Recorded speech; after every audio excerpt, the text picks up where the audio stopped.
හරි පළවෙනි එක ඩේටාබේස් රෝහල් තොරතුරු පද්ධතියක් පිළිබඳ පහත් දැක්වෙන විස්තරය සලකන්න. රෝහලෙන් ප්‍රතිකාර ගනු ලබන රෝගීන් පළමුව රෝහල් තොරතුරු පද්ධතිය තුළ ලියාපදිංචි කළ යුතු වන අතර රෝගියෙකු ලියාපදිංචි කිරීමේදී රෝහල් කාර්ය මණ්ඩල නිලධාරියෙකු විසින් එම රෝගියාගේ සම්පූර්ණ නම, ලිපිනය, උපන්දිනය, ස්ත්‍රී පුරුෂ භාවය හා රෝගියාගේ දුරකථන අංක බහුවචනෙන් දීලා තියෙනවා. තොරතුරු පද්ධතිය වෙත ඇතුළත් කරයි. දැන් ඔහොම විස්තරය කියලා මේකේ අවසානයේ මෙහෙමනේ කියන්නේ. ඉහත අවශ්‍යතාවය ඉටු කරන දත්ත සමුදාය සැලසුම් කිරීමට අදාළ ER එක. දැන් මේකේ තොරතුරු පද්ධතියක් තියෙනවා ඉස්පිරිතාලේ විස්තර ටික ගබඩා කරගන්න. එතකොට මේ තොරතුරු පද්ධතියේ තොරතුරු ටික ගබඩා වෙන ඩේටාබේස් එකක් ඇතුළේනේ. ආන්ගේ ඩේටාබේස් එකට අදාළ ER ඩයග්‍රෑම් එක, ඩිසයින් එක අඳින්නයි කියලා කියන්නේ. දැන් ප්‍රශ්න ඉදිරි ටිකට යනවා. රෝගියාගේ තොරතුරු පද්ධතිය වෙත ලබා දුන් පසු පද්ධතිය විසින් එම රෝගියා වෙත හැඳුනුම් අංකයක් patient ID එකක් නිකුත් කරනු ලැබේ. එතකොට ඒක තමයි රෝගියාගේ මොකක්ද? ප්‍රයිමරි කී එක වෙන්නේ. එක් රෝගියෙකු හට තම ප්‍රතිකාර ලබා ගැනීම සඳහා කීප වතාවක්ම රෝහලට පැමිණීමට විසිට් කරන්න සිද්ධ වෙනවලු. හරිද? එලෙස පැමිණෙන සෑම අවස්ථාවකදීම එම රෝගියා පැමිණි දිනය, ඒ දිනේදී රෝගියාගේ රෝග ලක්ෂණ හා එදින එම රෝගියාට ප්‍රතිකාර කරන ලද වෛද්‍යවරයා පිළිබඳ තොරතුරුද පැමිණීම් අංකයක් යටතේ පද්ධතියට ඇතුළත් කරනු ලැබේ. දැන් මේවා කියවගෙන යද්දී දැනෙන්න ඕන මේක මේ පද්ධතියේ තියෙන එන්ටිටි එකක්, භූතාර්ථයක් කියන වගුවක් කියන. රෝහල තුළ සේවයේ නීතු කාර්ය මණ්ඩලය ස්ටාෆ් එක වෛද්‍යවරුන්, හෙදියන් සහ පරිපාලන කාර්ය මණ්ඩල නිලධාරීන්ගෙන් සමන්විත වේ. සෑම කාර්ය මණ්ඩල නිලධාරියෙක්ම රෝහල් තොරතුරු පද්ධතිය තුළ ලියාපදිංචි කළ යුතු වේ. එහිදී ඔවුන්ගේ නම, සේවයට බැඳුණු දිනය සහ සේවක අංකය ඇතුළත් කළ යුතු වේ. වෛද්‍යවරයෙකු ලියාපදිංචි කිරීමේදී එම වෛද්‍යවරයාගේ විශේෂඥභාවය, ඒ කියන්නේ අර දැන් ඉන්නේ මේ ස්නායු පිළිබඳ විශේෂඥයෙක්ද, එහෙම නැත්නම් අස්ථි පිළිබඳ විශේෂඥයෙක්ද, අන්න ඒ වගේ විශේෂඥභාවය සහ වෛද්‍ය බලපත්‍ර අංකයද ඇතුළත් කරනු ලැබේ. එමෙන්ම හෙදියක් ලියාපදිංචි කිරීමේදී හෙදිය අනියුක්ත කර ඇති කාමරය ද ඇතුළත් කළ යුතු වේ. පරිපාලන කාර්ය මණ්ඩලය ලියාපදිංචි කිරීමේදී ඔවුන්ගේ ඉහළම අධ්‍යාපනික සුදුසුකම ද තොරතුරු පද්ධතිය වෙත ඇතුළත් කළ යුතු වේ. දැන් ඇතුළත් කරනවා කියන්නේ ඒ විස්තර තොරතුරු පද්ධතියෙන් සේව් කරලා තියා ගන්නවානේ. එතකොට ඒ data සේව් කරන්න database එක ඇතුළේ වෙනම තැනක් තියෙන්න ඕන. තැනක් කියලා කියන්නේ වගුවක් එහෙම තියෙන්න ඕන. ඊට පස්සේ කියනවා ඇතැම් අවස්ථාවලදී ප්‍රතිකාර ලබා ගැනීමට පැමිණෙන රෝගීන් නේවාසිකව ප්‍රතිකාර කිරීම සඳහා නවත්වා ගැනීමට ඇඩ්මිට් කරගන්න සිද්ධ වෙනවලු. අර ඉස්පිරිතාලේ අපි අර කිව්වේ විසිට් කරනවා කියලා නේද? ආයේ එනවා කිව්වනේ. එතකොට ආපු වෙලාවක සමහරට රෝගී තත්ත්වය අනුව ඌව නවත්වා ගන්න වෙනවලු. ඊට පස්සේ කියනවා එවිට ඔවුන් රෝහල් කාමරයක් තුළට ඇතුළත් කරයි. රෝහලේ කාමර පෞද්ගලික කාමර, වාට්ටු සහ දැඩි සත්කාර ඒකක ලෙස ප්‍රධාන වර්ග 3කි. හරිද? මේකේ කාමර ඔහොම තියෙනවලු. රෝගියෙකු මෙම කාමරයක් තුළට ඇතුළත් කිරීමේදී ඇතුළත් කළ දිනය, පිටව ගිය දිනය හා රෝගියා හට ප්‍රතිකාර කිරීම සඳහා අනියුක්ත කරන ලද හෙදිය පිළිබඳ තොරතුරු වාර්තා කරනු ලැබේ. ඒත් අවශ්‍යතාවයෙන් ඉටු කරන දත්ත සමුදාය සැලැස්මට අදාළ ER සටහන් නිර්මාණය කරා. හරිද? ඕකනේ තියෙන්නේ.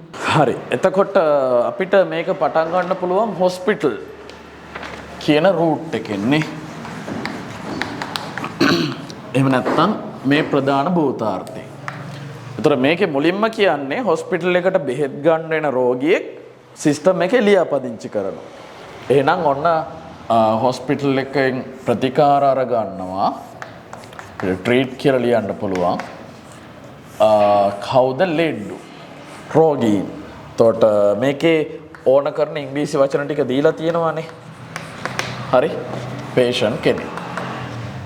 මේකේ කියලා තියෙනවා එම රෝගියාගේ සම්පූර්ණ නම, ලිපිනය, උපන් දිනය, ෆුල් නේම් එක, ඊළඟට address එක,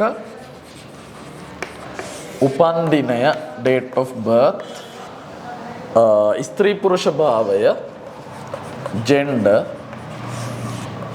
ඊට අමතරව රෝගියාගේ දුරකථන අංක කිව්වහම ඒක මල්ටි වැලියුඩ් වෙන්න එපායි නේද? එහෙනම් ටෙලිෆෝන්. මේක මේ වගේ රවුන්ඩ් දෙකක් දාලා අඳින්න ඕන. මේක බහු අගයන් සහිත උපලක්ෂණයක්. මල්ටි වැලියුඩ් ඇට්‍රිබියුට් එක. තොරතුරු පද්ධතිය වෙත ඇතුළත් කරයි. රෝගියාගේ තොරතුරු පද්ධතිය වෙත ලබා දුන් පසු පද්ධතිය විසින් එම රෝගියා වෙත හැඳුනුම් අංකයක් නිකුත් කරයි. එහෙනම් මේකේ ප්‍රයිමරි කී එක වෙනවා patient ID එක. මේක ප්‍රයිමරි කී එක කියන්න අනිවාර්යෙන් යටින් ඉරක් ඇඳලා තියෙන්න ඕන. එක් රෝගියෙකු හට ප්‍රතිකාර ලබා ගැනීම සඳහා කීප වතාවක්ම රෝහලට පැමිණීමට සිදුවේ. එලෙස පැමිණෙන සෑම අවස්ථාවකදීම එම රෝගියා පැමිණි දිනය, විසිට් ඩේට් එක, ඒ දිනේදී රෝග ලක්ෂණ හා එදින එම රෝගියාට ප්‍රතිකාර කරන ලද වෛද්‍යවරයා පිළිබඳ තොරතුරු පැමිණීම් අංකයක් යටතේ පද්ධතියට ඇතුල් කරයි. එහෙනම් විසිට් කියලානේ patient කෙනෙක් මෙතන ලියන්න පුළුවන්. විසිට් කරන්න පුළුවන් හොස්පිටල් එක. මෙතන අපිට දාන්න පුළුවන් විසිට්. හරිද? දැන් මෙතන මේක ක්‍රියාපදයක් කියලා නෙවෙයි හැබැයි සලකන්නේ. විසිට් කිව්වහම අර එක පැමිණීමක්. හොඳද? මේකේ දීලා තියෙන වචනේ විසිට්නේ. එතකොට මේකේ විසිට් නම්බර් එකක් තියෙනවා. ප්‍රයිමරි කී එක. ඊළඟට රෝග ලක්ෂණ තියෙනවා, දවස තියෙනවා. ඩේට් එක තියෙනවා. ඊට අමතරව රෝග ලක්ෂණ සිම්ප්ටම් තියෙනවා. හරි. ඊට පස්සේ කියනවා රෝගියාට ප්‍රතිකාර කරන ලද වෛද්‍යවරයා පිළිබඳ තොරතුරුද පැමිණීම් අංකයක් යටතේ සේව් කරගන්නවා. එතකොට මෙතන අපි දැන් ඉස්සරහට ගාන කියවන් යද්දී අපිට තේරෙනවානේ ડોක්ටර් ගැන විස්තරත් මේකේ වෙනම ගබඩා කරලා තියෙනවානේ. එතකොට එතන ડોක්ටර් කියන භූතාර්ථය මේකත් එක්ක සම්බන්ධ කරා නම්, මේ වගුවත් එක්ක සම්බන්ධ කරා නම් අපිට බලා ගන්න පුළුවන් මේ විසිට් එකේදී මොන ડોක්ටර්ද ට්‍රීට්මන්ට් කරේ, ප්‍රතිකාර කරේ කියලා බලා ගන්න පුළුවන්. ඒ වගු දෙක අතර සම්බන්ධය හැදුවා. පස්සේ කියනවා රෝහල තුළ සේවයේ යුතු කාර්ය මණ්ඩලය වෛද්‍යවරුන්, හෙදියන් සහ පරිපාලන කාර්ය මණ්ඩල නිලධාරීන්ගෙන් සමන්විත වේ. දැන් මෙතනදී අපිට මෙහෙම එකක් දාන්න බෑ. හරි? මෙහෙම එකක් දාන්න බෑ කියන්නේ දැන් ගාන ඉස්සරහට කියවයි යද්දි තමයි ඒක තේරෙන්නේ. දැන් ස්ටාෆ් කියලා භූතාර්ථයක් ගන්නවා. හොඳද? ස්ටාෆ් කියලා භූතාර්ථයක් ගන්න. ඒ භූතාර්ථයේ අපිට ටයිප් කියලා එකක් දාන්න බෑ. කියන්නේ ස්ටාෆ් මෙම්බර් කෙනෙක්ගේ ටයිප් එක. හරිද? මේ කාර්ය මණ්ඩලයේ වැඩ කරන සේවකයෙක් මොන වර්ගයේ සේවකයෙක්ද? වෛද්‍යවරයෙක්ද? නර්ස් කෙනෙක්ද? එහෙම නැත්නම් ડોක්ටර් කෙනෙක්? කවුද ඉතිරියයි? ඇඩ්මින් ස්ටාෆ් කෙනෙක්ද කියලා මේකේ දාන්න බෑ. බැරි වෙන්න හේතුව ඒ කියන්නේ ආයෙ මං කියන්නම් ස්ටාෆ් කියලා වගුවක් හදලා ඒකේ ටයිප් කියලා ශේත්‍රයක් දාලා ඒ ශේත්‍රය අපි ලියනවා අදාළ ස්ටාෆ් මෙම්බර් ડોක්ටර් කෙනෙක්ද, නර්ස් කෙනෙක්ද, එහෙම නැත්නම් ඇඩ්මින් මෙම්බර් කෙනෙක්ද කියලා. හරිද? ඇඩ්මින් ස්ටාෆ් එකද කියලා ලියන්න. හරිද? මේකේ එහෙම ලියන්න බෑ. හේතුව ගාන තව ටිකක් ඉස්සරහට කියවගෙන යද්දී මේක කියලා තියෙනවා ડોක්ටර් කෙනෙක්ට විතරක් විශේෂ වෙච්ච තොරතුරු මේකේ තියෙනවා. ඒගොල්ලෝගේ විශේෂඥ බව. එතකොට මේ විශේෂඥ බව කියන ලක්ෂණය නර්ස්ලට නැහැනේ. හරිද? විශේෂඥ බව කියන ලක්ෂණය ඇඩ්මින් ස්ටාෆ් එකට නැහැනේ. තේනවා? ඊළඟට ඇඩ්මින් ස්ටාෆ් එකට තියෙනවා ඉහළම සුදුසුකම, අධ්‍යාපන සුදුසුකම කියලා එකක්. ඒක ડોක්ටර්ස්ලා යටතේ අපි ගබඩා කරලා තියාගන්න ඕනේ නැහැ. ඒතර තේරෙනවා ඇති මේ ડોක්ටර්ස්ලාට, නර්ස්ලාට, ඇඩ්මින් ස්ටාෆ් එකට වෙනස් වෙච්ච තොරතුරු තියෙනවා. ඒ වගේම තමයි ඔය තුන්ගොල්ලටම පොදු තොරතුරුත් තියෙනවා. මොනවද පොදු තොරතුරු? ඔය ඕකේ පල්ලෙන් දාලා තිබුණා. බලන්නකෝ. මේක කියනවා එහිදී ඔවුන්ගේ නම, සේවයට බැඳුන දිනය සහ සේවක අංකය. සේවක අංකයක්, සේවයට බැඳුන දිනය, නම කියන තොරතුරු තුන ඩොක්ටර්ස්ලටත් තියෙනවා නර්ස්ලටත් තියෙනවා ඇඩ්මින් ස්ටාෆ් එකටත් තියෙනවා. ඒ තොරතුරු තුන ඒ තුන්ගොල්ලටම පොදුයි. හැබැයි විශේෂඥ බව ඊළඟට ඉහළම අධ්‍යාපනික සුදුසුකම ඒවා ඒ සේවක වර්ගයන්ට විතරයි විශේෂ වෙන්නේ. ඒතර අපි තේරුම් ගන්න ඕන මෙතන ER පාර්ට් එකක් තියෙනවා. ඒ කියන්නේ මේ ස්ටාෆ් කියන භූතාර්ථය ටයිප් කියලා ඇට්‍රිබියුට් එකක් දාන්න නෙවෙයි මේක අපි තවදුරටත් මොකක් කරන්න ඕනද? අපි ඒක විශේෂණය කරන්න ඕන. හරිද? විශේෂණය කරත හැකි ප්‍රධාන කෑලි තුනකට. නේ? එකක් තමයි ඇඩ්මින් ස්ටාෆ්. මේ ලියලා තියෙන ඇඩ්මින් ස්ටාෆ්. තව වර්ගයක් තමයි නර්ස්. අනිත් වර්ගය තමයි ඩොක්ටර්. හරි? එතකොට ස්ටාෆ් එකට පොදු දේවල් තමයි ස්ටාෆ් ID එක. ඊට මදි වෙයිද දන්නේ බෝඩ් එක. ඊළඟට එයාලගේ නම, සේවයට බැඳුන දිනය, නේම් එක. අතර මේකේ මේ නේම් එක දීලා තියෙන්නේ ස්ටාෆ් නේම් කියලා. ඔයගොල්ලෝ ලියද්දී ඒක හැමෝම ලියන්න. ඊට අමතරව ජොයින් වෙච්ච දවස. මේක දාලා තියෙනවා ජොයින් ඩේට්. හරිනේ?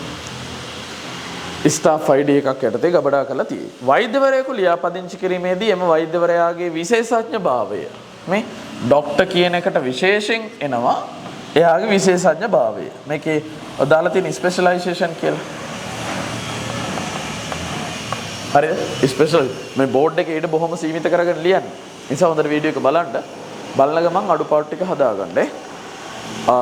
තව කියනවා හෙදියක් ලියාපදිංචි කිරීමේදී එම හෙදිය අනුයුක්ත කර ඇති කාමරය.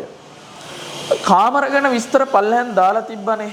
එතකොට හෙදිය කියන එක අර කාමරය කියන භූතාර්ථයත් එක්ක සම්බන්ධ කළා නම් අපිට බලා ගන්න පුළුවන් හෙදිය අනුයුක්ත කරලා තියෙන කාමරය මොකක්ද කියලා. ඊට පස්සේ පරිපාලන කාර්ය මණ්ඩලය ලියාපදිංචි කිරීමේදී ඉහළම අධ්‍යාපනික සුදුසුකම්. ඒතර මේ අයට විශේෂ වෙච්ච දෙයක් තමයි ඒගොල්ලොන්ගේ highest education qualification එක. මම ඒක කෙටි කරලා ලිව්වා. හරිද? ඉහළම අධ්‍යාපනික සුදුසුකම්. ඇතැම් අවස්ථාවලදී ප්‍රතිකාර ලබා ගැනීමට පැමිණි රෝගීන් නේවාසිකව ප්‍රතිකාර කිරීම සඳහා නවත්වා ගැනීමට සිදුවේ. එවිට රෝහල් කාමරයක් තුලට ඒ ලෙඩාව අනුයුක්ත කරනවලු. එහෙනම් අපිට සිද්ධ වෙනවා මේ රෝහල් කාමර ගැන විස්තරත් මේකට ඇතුළත් කරන්න. නේද? එහෙනම් මම මේකේ දානවා තව රූම් කියලා එකක්. රූම්. දැන් බලන්න. ඇතැම් අවස්ථාවලදී ප්‍රතිකාර ලබා ගැනීමට පැමිණි රෝගීන් නේවාසිකව ප්‍රතිකාර කිරීම සඳහා නවත්වා ගැනීමට සිදුවේ. එවිට ඔවුන් රෝහල් කාමරයක් තුළට ඇතුළත් කරයි. රෝහල් කාමර පෞද්ගලික කාමර, වාට්ටු සහ දැඩි සත්කාර ඒකක ලෙස ප්‍රධාන වර්ග තුනකි. ඔන්න මෙන්න මේ කාරණේ මෙන්න මෙතන දේවලුයි තේරුම් ගන්න ඒ දෙකේ වෙනස බලා ගන්න තියෙන හොඳ අවස්ථාවක්. දැන් මේක කියලා තියෙනවා රෝහල් කාමර දැඩි සත්කාර ඒකකයි ඊට පස්සේ වාට්ටු පෞද්ගලික කාමර කියලා වර්ග තුනක් තියෙනවලු. හරිද? එතකොට දැඩි සත්කාර ඒකකයට විශේෂ වෙච්ච ඒකට විතරක් විශේෂ වෙච්ච ලක්ෂණ මේකේ දීලා නැහැ මොකෝ. හරිද? වාට්ටු වලට විතරක් විශේෂ තොරතුරු මේකේ දීලා නැහැ. ඊළඟට පෞද්ගලික කාමර වලට විතරක් විශේෂ තොරතුරු මේක ඇතුලේ දීලා නැහැ. ඒ නිසා අපිට මේක මේ වගේ විශේෂකරණය කරන්න අවශ්‍ය වෙන්නේ නැහැ. හරිද? අපිට දාන්න පුළුවන් මේ රූම් එකේ ටයිප් එක. මේ රූම් එකේ වර්ගය. ඒක ICU එකක්ද? එහෙම නැත්නම් වෝඩ් එකක්, වාට්ටුවක්ද? එහෙම නැත්නම් පෞද්ගලික කාමරයක්ද කියලා. හරිද? රෝහල් කාමර පෞද්ගලික කාමර, වාට්ටු සහ දැඩි සත්කාර ඒකක ලෙස ප්‍රධාන වර්ග තුනකි. රෝගියෙකු මෙම කාමරය තුළට ඇතුළත් කිරීමේදී ඇතුළත් කළ දිනය, පිටව ගිය දිනය හා රෝගියා හට ප්‍රතිකාර කිරීම සඳහා අනුයුක්ත කළ හෙදිය පිළිබඳ තොරතුරු වාර්තා කරනු ලැබේ. දැන් ප්‍රශ්න තියෙන්නේ මේවා එකට සම්බන්ධ කරන්න ගියාම. ඉඩ ප්‍රශ්නයක් තියෙනවා නේ. මම මෙතෙන්ට දාන්නම් අර රෝග ලක්ෂණ. symptom. හරි. එතකොට නර්ස් ලව අනුයුක්ත කරනවලු ලෙඩුන්ට නේද? ඒ වගේම ලෙඩෙක් කාමරයකට අනුයුක්ත කරනවලු. කාමරයකට අනුයුක්ත කරනවා. කාමරයක නවත්තනවා. හොඳේ. මම මේ ඇඩ්‍රස් කියන එක පොඩ්ඩක් ගන්නම් මෙහෙට. ඔය විදියට. හරි. එතකොට රෝගියෙක් ඇඩ්මිට් කරනවා මේ රූම් එකකට. හරිද? එතකොට රූම් එක ICU එකක් නම්, රූම් එක වෝඩ් එකක් නම් එක රූම් එකක ලෙඩ්ඩු කීප දෙනෙක් ඉන්නවානේ. හැබැයි රූම් එක පෞද්ගලික කාමරයක් නම් එක රූම් එකක ඉන්න එක ලෙඩෙක් විතරයි. ප්‍රශ්නයක් නැහැ. අපි දන්නවා one to many සම්බන්ධයක් ඇතුලේ one to one සම්බන්ධතා පවතින්න පුළුවන්. අපි අර නෝට් එකේ කිව්වේ ඒක බහු සම්බන්ධතාවල එක් වගුවක එක් රෙකෝඩයක් අනෙක් වගුවේ රෙකෝඩ කීපයක් සමගම සම්බන්ධ නොවිය හැකියි. එක දෙමව්පියෙක්ට දරුවෝ කීප දෙනෙක් ඉන්න පුළුවන් one to many. හැබැයි ඔය අතරේ එක දෙමව්පියෙක් ඉන්න පුළුවන් එක දරුවෙක් විතරක් ඉන්නේ. one to one එකක් තියෙන්න පුළුවන්. එතකොට ඒක ප්‍රශ්නයක් වෙන්නේ නැහැ. එතකොට රෝහල් කාමරයකට ඇතුළත් කරද්දී මේගොල්ලෝ සටහනක් දාගන්නවලු ඇඩ්මිෂන් ඩේට් ඩිස්චාර්ජ් ඩේට්. හරිද? මේක කවදාද ඇවිල්ලා නතර වුනේ? කවදාද රෝහලෙන් පිටව ගියේ කියලා. එතකොට ඒක අපිට කොහෙටද දාන්න වෙන්නේ? මෙතෙන්ද දාන්න පුළුවන්ද? නේද? මේකේ මේ අනිත් පැත්තට අපි බැලුවේ නැහැ නේද? එක රූම් එකක ලෙඩ්ඩු කීප දෙනෙක් නවත්තනවා. එක ලෙඩෙක්ට අවස්ථා කීපයකදී රූම් කීපයකට නතර වෙන්න ඕනේ. ඒ කියන්නේ දැන් ඔන්න මේ නිකන් මෙහෙම හිතන්න වෝඩ් එකකට ඇඩ්මිට් කරේ. ඊපස්සේ ටික දවසකින් එයාව මාරු කරනවා ICU එකට. හොඳද? එහෙම නැත්නම් මේ පාර ඇඩ්මිට් උනේ වෝඩ් එකක. ලබන පාරේ ඇඩ්මිට් වෙන්නේ ප්‍රයිවට් රූම් එකක. ඒ නිසා මෙතන මෙනු ටු මෙනි වෙන්න පුළුවන්. හරි? එතකොට අපි මෙතන තියාගන්න ඕනේ ඇඩ්මිට් වෙච්ච දවසයි ඇඩ්මිෂන් ඩේට් එකයි මම කෙටි කරලා ඇඩ්මිෂන් ඩේට් මෙහෙම දාන්න. බෝඩ් එකේ ඊට මදි නිසා ඊට අමතරව ඩිස්චාර්ජ් ඩේට් එක. රෝහලෙන් පිටව ගියපු දවස. හරිනේ? ඊට අමතරව රෝගියෙක්ට නර්ස් කෙනෙක්ව අසයින් කරන්න ඕනෙලු. හරි? එහෙනම් ඔන්න නර්ස් අපි අසයින් කරනවා රෝගියෙක්ට. එතකොට එක රෝගියෙක්ට එක නර්ස් කෙනෙක් අසයින් කරනවා. හැබැයි නර්ස් කෙනෙක්ට ඒ වගේ රෝගීන් කීප දෙනෙක් බලා ගන්න වෙනවා ඉස්පිරිතාලවල. දන්නවද? හැබැයි ඒ තොරතුරු මේ ගානේ පැහැදිලිව දීලා නැහැ. එක නර්ස් කෙනෙක්ට පේෂන්ට්ලා රෝගීන් කීප දෙනෙක් බලා ගන්න වෙනවද කියන එක දීලා නැහැ ප්‍රශ්නේ. අපිට ඒක ප්‍රායෝගිකව හිතන්න පුළුවන්. සාමාන්‍ය ඉස්පිරිතාලෙක මේ එක ලෙඩාට එක නර්ස් කෙනෙක් ගානේ නැහැනේ නේද? ඊළඟට තව කියනවා මේකේ ආපහු ප්‍රශ්නයක් නම් එනවා මේවා එකට කැපෙනවා. හරි අපි බලමුකෝ. ඔව් තව මේකේ අපි ආපහු කියවුවොත් රෝහල් කාමර පෞද්ගලික කාමර වාට්ටු දැඩි සත්කාරක වර්ග තුනකි. රෝගියෙකු මෙම කාමරයකට ඇතුළත් කිරීමේදී ඇතුළත් කළ දිනය පිටව ගිය දිනය හා රෝගියා හට ප්‍රතිකාර කිරීම සඳහා අනුයුක්ත කරන ලද හෙදිය පුළුවන් නේ? හෙදිය පිළිබඳ තොරතුරු වාර්තා කරනු ලැබේ. ආපහු මං උඩ ඉඳලා කියවනවා. රෝහලෙන් ප්‍රතිකාර ගන්න ලබන රෝගීන් පළමුව රෝහල් තොරතුරු පද්ධතිය තුළ ලියාපදිංචි කළ යුතු අතර රෝගියෙකු ලියාපදිංචි කිරීමේදී රෝහල් කාර්ය මණ්ඩල නිලධාරියෙකු රෝගියාගේ සම්පූර්ණ නම, ඊළඟ ලිපිනය, උපන්දිනය, ස්ත්‍රී පුරුෂ භාවය හා රෝගියාගේ දුරකථන අංක තොරතුරු පද්ධතිය වෙත ඇතුළත් කරයි. ඒ වගේම එයාට patient ID එකක් තියෙනවා. ඒටි විස්තර හරි. එක් රෝගියෙකු හට තම ප්‍රතිකාර ලබා ගැනීම සඳහා කීපවතාවක් රෝහල තුළට පැමිණීමට සිදුවේ. එලෙස පැමිණෙන සෑම අවස්ථාවකදීම එම රෝගියා පැමිණි දිනය ඒ දිනේදී රෝග ලක්ෂණ එදින එම රෝගියාට ප්‍රතිකාර කළ වෛද්‍යවරයා අන්න ඒකේ තමයි අඩුව තියෙන්නේ. හරිද? මේ පැමිණීමකදී මෙයාට ප්‍රතිකාර කරපු වෛද්‍යවරයා කවුද කියලා දැනගන්න නම් මේ දෙක අතර සම්බන්ධයක් තියෙන්න ඕන. දැන් මේ දෙක අතර සම්බන්ධයක් දැම්මම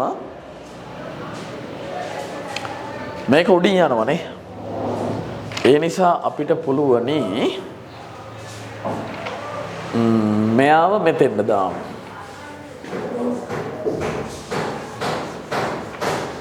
හරි.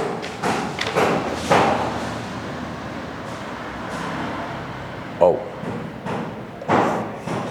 ඒක තමයි මේ හැමදේම වෙන්නේ හොඳට කියන්න ඕකට තමයි. ඕක තමයි මම අර පන්තියේ මේ පාඩම කතා කරද්දිත් කිව්වේ ඉස්සෙල්ලා ER එකක් අදින්න කලින් කටු සටහනක් හදාගන්න. හරිද? මේ කටු සටහනේ මේ ඇට්‍රිබියුට්ස් දැම්මේ නැති වුණාට කමක් නැහැ. සමහර විට වෙලාව තියෙන හැටියට. හරිද? කටු සටහනක් හදගෙන මේව හරි තැන්වල ස්ථානගත කරගන්න. විසිට්. මෙතන රිලේෂන් එකක් දැම්මනේ. ඒකත් විසිට් කියලානේ දැම්ම. හරි? එතකොට මේකේ තියෙනවා විසිට් නම්බර් එකක්. ඊළඟට විසිට් ඩේට් එකක්. ඊට අමතරව තව මොකක්ද තිබුණේ? සිම්ප්ටොම් රෝග ලක්ෂණ. මම මෙතන දාන්න සිම්ප්ටොම්. හොඳට අහන් ඉඳලා බලන්න මේ බෝඩ් එකේ ඉඩ එක තමයි පුළුවන් විදිහට අඳින්නේ. ඔන්න ඒ ටික හරි. දැන් විසිට් එකකදී මෙයාට ප්‍රතිකාර කරපු වෛද්‍යවරයා කවුද? මෙතන මම දානවා මෙතන අර ස්පෙෂලායිසේෂන්. හරි. දැන් අපිට පුළුවන් මේ දෙක අතර රිලේෂන් එකක් දාන්න. මෙතන අපිට දාන්න පුළුවන් ට්‍රීට් ප්‍රතිකාර කරනවා. හරිනේ? දැන් බලමු. පිළිවන් තොරතුරු පැමිණීම් අංකයක් යටතේ විසිට් නම්බර් යටතේ පද්ධතියට ඇතුළත් කරනු ලැබේ. රෝහල තුළ සේවයේ නියුතු රෝහල් කාර්ය මණ්ඩලය වෛද්‍යවරු හෙදියන් ඊට පස්සේ පරිපාලන කාර්ය මණ්ඩල නිලධාරීන් සමන්විත වේ. සෑම කාර්ය මණ්ඩල නිලධාරියෙක්ම රෝහල් තොරතුරු පද්ධතිය තුළ ලියාපදිංචි කළ යුතු වේ. එහිදී ඔවුන්ගේ නම සේවයට බැඳුණු දිනය සහ සේවක අංකය ඇතුළත් කළ යුතු වේ. හරිනේ? නම බැඳුණු දිනේ සේවක අංකය ඇතුළත් කළ යුතු වේ. වෛද්‍යවරයෙකු ලියාපදිංචි කිරීමේදී විශේෂඥ බව. හරිනේ? ඊට පස්සේ වෛද්‍යවරයාගේ බලපත්‍ර අංකය අන්න ඒක දාලා නැහනේ. වෛද්‍යවරයාගේ බලපත්‍ර අංකය. මේකට දාන්න ඕන ලයිසන් නම්බර් එක. එක කී එකක් විදියට ගන්න පුළුවන් ඕනේ නම්. නේ? බලපත්‍ර අංකයද ඇතුළත් කරනු ලැබේ. එමෙන්ම හෙදියක් ලියාපදිංචි කිරීමේදී එම හෙදිය අනුයුක්ත කර ඇති කාමරයද ඇතුළත් කළ යුතුය. හෙදිය අනුයුක්ත කර ඇති කාමරය අසයින් කරලා තියෙන රූම් එක. හරිද? ඔව්. කාමරයද ඇතුළත් කළ යුතුයි. පරිපාලන කාර්ය මණ්ඩලය ලියාපදිංචි කිරීමේදී ඔවුන්ගේ ඉහළම අධ්‍යාපනික සුදුසුකම highest education qualification ද තොරතුරු පද්ධතිය වෙත ඇතුළත් කළ යුතුයි. ඇතැම් අවස්ථාවලදී ප්‍රතිකාර ලබා ගැනීමට පැමිණෙන රෝගීන් නේවාසිකව ප්‍රතිකාර කිරීම සඳහා නවත්වා ගැනීමට සිදුවේ. එවිට ඔවුන් රෝහල් කාමරයක් තුළට ඇතුළත් කරයි. හරිද? රෝහල් කාමරයක් තුළට ඇතුළත් කරයි. රෝගියෙක්. හරිද? අපිට මේකේ තව විස්තර දීලා තිබුණා නම් මේක අපිට පුළුවන් මේ විශේෂකරණය කරන්න. ඒ කියන්නේ පේෂන්ට්ලා වර්ග දෙකක් තියෙනවා. හරිද? පේෂන්ට්ලා වර්ග දෙකක් ඉන්නවා. එකක් තමයි අර දෛනිකව හරි ඒ ක්ලිනික් දවසට හරි ඇවිල්ලා ප්‍රතිකාර අරගෙන යන අය. අනිත් අය තමයි කවුද? ඇඩ්මිට් වෙන අය. හරිද? ඇඩ්මිටඩ් පේෂන්ට්ලා. දැන් මේකේ ඉතර විස්තරයක් කියලා නැහැනේ. නැති නිසා තමයි මෙහෙම දාලා ඇඳලා තියෙන්නේ. දැන් මේකේ තේරුම හරිද? මේකේ තේරුම මේ එන හැම ලෙඩෙක්ම ඇඩ්මිට් කරනවා කියන එක නෙවෙයි හැබැයි. නේ? අපිට අවශ්‍ය තොරතුරු විතරක් අර අලුත් වගුවට ඇතුළත් කරගන්න පුළුවන්. ඒ කියන්නේ මේ වගුවේ තියෙනවා ලියාපදිංචි වෙච්ච ලෙඩ පිළිබඳ විස්තර. මේ වගුවේ තියෙනවා කාමර ගැන විස්තර. මෙනුට මෙනු නාම අලුත් වගුවක් නේ හැදෙන්නේ. එතකොට ඒ වගුවේ තියෙනවා කාමරවල ඇඩ්මිට් වෙච්ච ලෙඩු ගැන විස්තර. එතකොට හරිද? හරිද? රෝහල් කාමර, පෞද්ගලික කාමර, වාට්ටු, දැඩි සත්කාර ලෙස ටයිප් වර්ග 3කි. රෝගියෙකු මෙම කාමරයක් තුළට ඇතුළත් කිරීමේදී ඇතුළත් කළ දිනය, ඇඩ්මිටඩ් ඩේට් එක, ඇඩ්මිෂන් ඩේට් එක, පිටව ගිය දිනය, ඩිස්චාර්ජ් ඩේට් එක හා රෝගියාට ප්‍රතිකාර කිරීමට අනුයුක්ත කරන ලද හෙදිය. රෝගියාට ප්‍රතිකාර කිරීමට අනුයුක්ත කරන ලද හෙදිය. හරිද? තොරතුරු වාර්තා කරනු ලැබේ. දැන් මේක අපි තව බලන්න ඕන අඩුපාඩු. අඩුපාඩු තමයි මේ හොස්පිටල් එකක පේෂන්ට්ලා ගොඩක් ඉන්නවා. එක පේෂන්ට් කෙනෙක් එක හොස්පිටල් එක මේ කියන හොස්පිටල් එකට දානවා. එතකොට මේ දෙන්න ගත්තොත් එහෙම ඒක හරි 1 to many කියලා දාලා තියෙනව නේද? නර්ස් එක නර්ස් කෙනෙක් එක රූම් එකක තමයි වැඩ කරන්නේ. හැබැයි එක රූම් එකක වැඩ කරන නර්ස්ලා කීප දෙනෙක් ඉන්න පුළුවන්. ඊළඟ මෙතන ගත්තාම එක විසිට් එකකදී යම් කිසි රෝගියෙක්ව එක ડોක්ටර් කෙනෙක් තමයි බලන්නේ. හැබැයි එක ડોක්ටර් කෙනෙක්ට ඒ වගේ විසිට් වලට එන රෝගියෝ කීප දෙනෙක්ව බලන්න සිද්ධ වෙනවා. මම හිතන්නේ හැමතැනම ගණනීයතාවයන් ලකුණු වෙලා තියෙනවා නේ. ඔය විදියටයි සම්පූර්ණ වෙන්න ඕනේ. බලන්න මේකේ මෙන්න මේවා විශේෂයෙන් ලකුණු වෙලා තියෙනවද? මේ මෙතන තව එකක් තියෙනවානේ. එක පේෂන්ට් කෙනෙක් කීප වතාවක් රෝහලට එනවා. විසිට් කීපයක් තියෙනවා. එක විසිට් එකක් අයිති වෙන්නේ එක රෝගියෙක්ටනේ. භූතාර්ථ ටික සියල්ල තියෙනවද කියලා බලන්න. ඊළඟ මෙන්න මෙයා මල්ටි වැලියු වෙලා තියෙනවද කියලා බලන්න. මෙතන මේක අපිට මෙතන රවුමක් දාන්න නැතුව ඕන නේද? මේ එකක් දාන්නත් පුළුවන් නේ. හරි? මෙතන බලන්න විශේෂකරණය වෙලා තියෙනවද කියලා බලන්න. ඊට අමතරව මේ රිලේෂන්ෂිප් තියෙනවද? සම්බන්ධතාවයේ මත උපලක්ෂණ දාලා තියෙනවද? ඒව බලන්න. ඒ ටික තියෙනවා නම් ගණනීයතාවයන් තියෙනවද කියලා බලන්න. 1 to 1 1 to many ඒව. ඒ ටික තියෙනවා නම් ඔයාලට ලකුණු හම්බෙයි. දෙවෙනි ප්‍රශ්නේ. නිමල් විසින් තනි සකසනයක් සහිත පරිගණකයක වීඩියෝ සංස්කරණ යෙදුමක් සහ වෙබ් අතිරික්ෂ මෘදුකාංගයක් ක්‍රියාත්මක කරයි. පසුව ඔහු විසින් සමරූපණ යෙදුමක් සිමියුලේටර් එකක් අරඹන ලද අතර එය පරිගණක මතකයේ වැඩි වශයෙන් යොදා ගනු ලබන යෙදුමකි. දැන් ඔයාලා මේ සමරූපණ යෙදුමක් කියන්නේ මොකක්ද කියලා දන්නේ නැත්නම් ඒ ගැන හිතන්න එපා. හරිද? මොකද්ද මේ සමරූපණ එකක් සිමියුලේටර් එකක් කියන්නේ? වැඩක් නැහැ. සිමියුලේටර් එක කියලා එතනත් අදහස් කරලා තියෙන මොනවා හරි process එකක්. හරිද? මොනවා හරි app එකක්. එච්චරයි. සිමියුලේටර්ස් කියලා කියන්නේ මේ ඇත්තටම අපිට ප්‍රායෝගිකව කරගන්න තියෙන ඒවා app එකකින් ටෙස්ට් කරලා බලන්න පුළුවන්. දැන් උදාහරණයකට ඔය අපි දැන් ඉස්සරහට Arduino පාඩමක් ඉගෙන ගන්නවානේ. ඒකෙදී අපි පන්තියේ Arduino board එකක් අරගෙන ඒ board එකට wire අමුණලා ඒ විදිහට practical ටික කරනවා. එතකොට කෙනෙක් ළඟ Arduino board එකක් නැත්නම් අපිට පුළුවන් online ඔය websites තියෙනවා simulators. එතකොට මේ website එකට ගියපුවම Arduino board එකක් දීලා තියෙනවා. හරිද? එතකොට wire දීලා තියෙනවා. අපිට පුළුවන් mouse එකෙන් මෙහෙම ඇදලා අරගෙන wire ටික අමුණලා bulb ටික අමුණලා simulate එකක් ඒක. හරිද? අර ප්‍රායෝගිකව කරන වැඩේ app එක හරහා කරගන්න පුළුවන්. ඒ වගේ එකක්. හරිද? දැන් simulator කියන්නේ මොකද්ද? දන්නේ නැත්නම් ඉන්න වැඩක් නැහැ ඒක. හරිද? දැන් මේකේ ප්‍රධාන programs වැඩසටහන් 3ක් ක්‍රියාත්මක වෙනවානේ. ඒකෙන් තුන්වෙනි එක ඒ කියන්නේ ඔය simulator එක ඒකට ටිකක් වැඩිපුර RAM එක ගන්නවලු. සමරූපණ මෙවලම දැනට තිබෙන ප්‍රමාණයට වඩා වැඩි RAM ප්‍රමාණයක් අවශ්‍යයි සිතන්න. ඔන්න අර simulator app එකට ටිකක් තියෙන RAM එකට වඩා වැඩිපුර RAM එක ඕන වෙනවලු. ඒ සඳහා මතකයේ වෙන් කිරීමට මෙහෙයුම් පද්ධතිය වෙබ් අතිරික්ෂ මෘදුකාංගයේ తాවකාලිකව අත්හිටවන ලදී. මෙම වෙබ් අතිරික්ෂ මෘදුකාංගය ජාලයේ ප්‍රමාදයක් හේතුවෙන් අවහිර කළ තත්ත්වයේ පවතින ලදී. ඒ කියන්නේ ඔය වෙබ් බ්‍රවුසර් එක දැනට ක්‍රියාත්මක තත්ත්වයේ හෝ සෝදානම් තත්ත්වයේ නෙවෙයි තිබිලා තියෙන්නේ. නෙට්වර්ක් එකෙන් data ලැබෙනකල් එයා තිබිලා තියෙන්නේ අවහිර කළ තත්ත්වය. ඒ කියන්නේ බ්ලොක් කියන අවස්ථාවේ. වෙබ් අතිරික්ෂ මෘදුකාංගයේ පත්වන්නට ඇත්තේ කුමන ක්‍රියායන අවස්ථාවටද? දැන් මේක කියලා තියෙනවානේ මේ උඩින් සමරූපන මෙවලම දැනට තිබෙන ප්‍රමාණයට එහෙම කතාව කියලා. මෙහෙයුම් පද්ධතිය වෙබ් අතිරික්ෂ මෘදුකාංගයේ తాවකාලිකව අත්හිටවන ලදී.